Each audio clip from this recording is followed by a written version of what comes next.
Hello. Today we will implement our bare bones pure functional lazy streams. So they would be infinite data structures, like the regular closure sequences. Again, as in previous nail, we will set constant t nil 42. We'll set predicate is t nil by comparing equal value of 42, and instead of previous implementation of strict lists, actually, our tcons now will be a macro, because it will have not to evaluate directly its second and first arguments.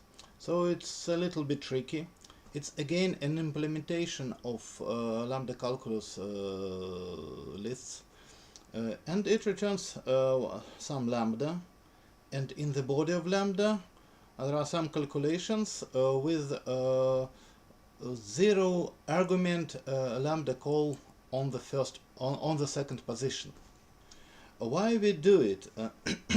It allows us create an infinite streams, because tail of list should be evaluated lazy. That's why we wrap it in zero arguments lambda. It avoids us for evaluating its body directly on the call. The car function is exactly the same as for strict lists. But the CDR function is slightly altered, because first we took the second value of pair, and then we check if its function we evaluate it with zero arguments, and if not, we return it itself as it is. It's very straightforward way for implementing it, and it blocks us to put the functions in infinite sequence. But we can do it a lot of ways.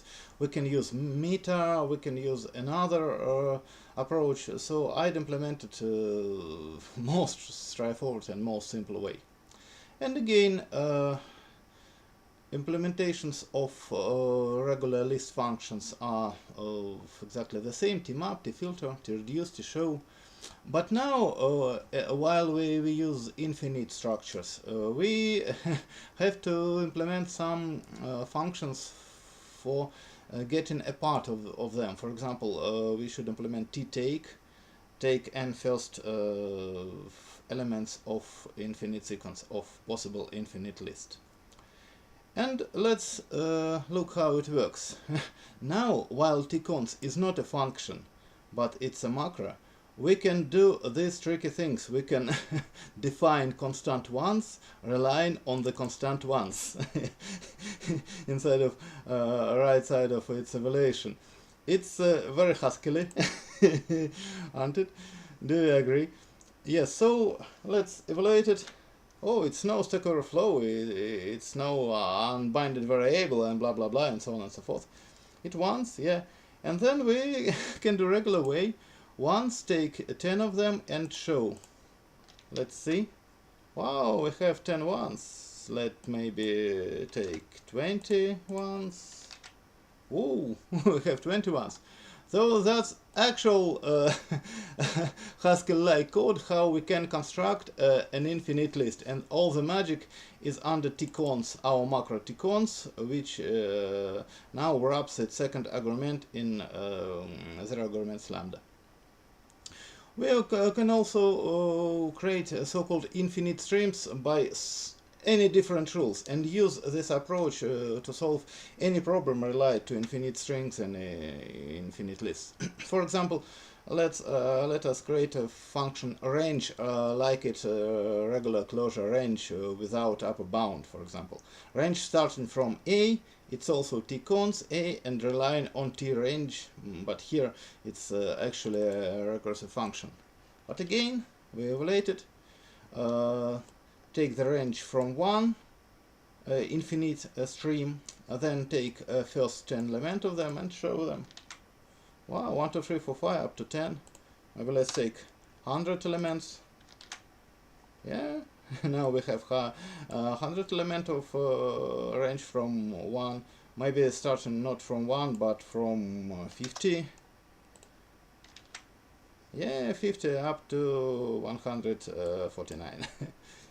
Yep, so that's it, and it works. It works a regular way, and performance also quite good for these cases. But let me show you the last example for this nail. It's a so-called stream implementation of Fibonacci infinite list. How it works? It's also a well-known function.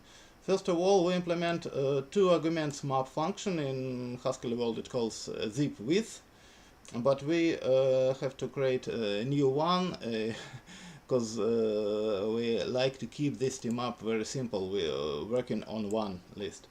It looks like the same map above. If sum of the list is nil, we return nil. In other ways, we return cons parameter of function applying to the first arguments from first list and second list, and then recursive call of the same function on the tails of this list. And then we create not a function, but actually a binding constant called fibs. Such way we cons 0, then 1, and the tail of this stream is zipped exactly that fibs constant with tail of the fib constant. So it's a classic example of using infinite streams, infinite list for creating so-called stream related algorithms and stream related functions. For those of you who are interested in them, I'd like to recommend you to read the special paragraph in SIG called Evaluation on Streams. There are a lot of exercises, there are a lot of examples, and a lot of such type of cases. And again, we can evaluate fibs, take 27 elements of them and show them. Let's do it. Sorry, some strange show. Wow. Yeah, it shows 0, 1, 1, 2, 3, 5, 8, 13, 21, blah blah blah up to this value. But it takes sufficient amount of time, more than 1 second. And what's the reason of it?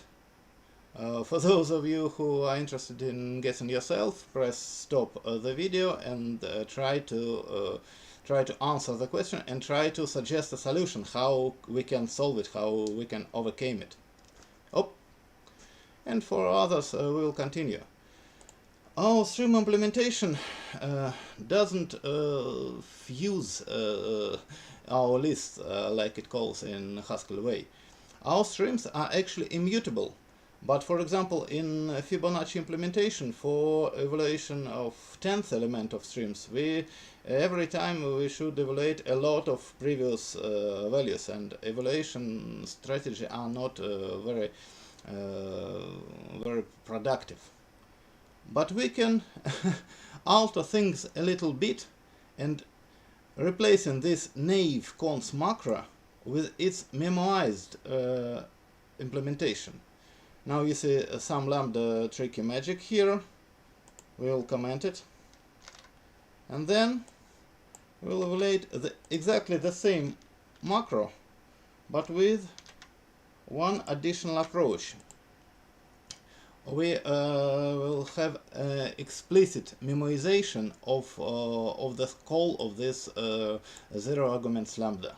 So first call, it will evaluate its body, the t here, and all the other calls, it will not evaluate its body, and it will return the cached result, the memoized result, which is associated with this function. So let's check the other examples. Ones are exactly the same, range, yep, exactly the same, and then fibs, oop, yeah, again, big amount, maybe we should call, yeah. Now much much faster, more than 10 times faster due to memorization. So before it was more than 1 second, and now it's slightly more than 100 milliseconds. Yep, of course, this lambda-based implementation of our abstract data type, so-called infinite streams and infinite lists, is not so fast, is not so performant as if we did it in a special Java object with interoperability and so on and so forth. But I tried to show you the way, to show you the possibilities of how we can obtain the magic, the infinite data, the lazy structures, the half of Haskell way inside of our pure strict, radically strict language without any laziness by default. Yep, so thanks for watching, see you on the next nails.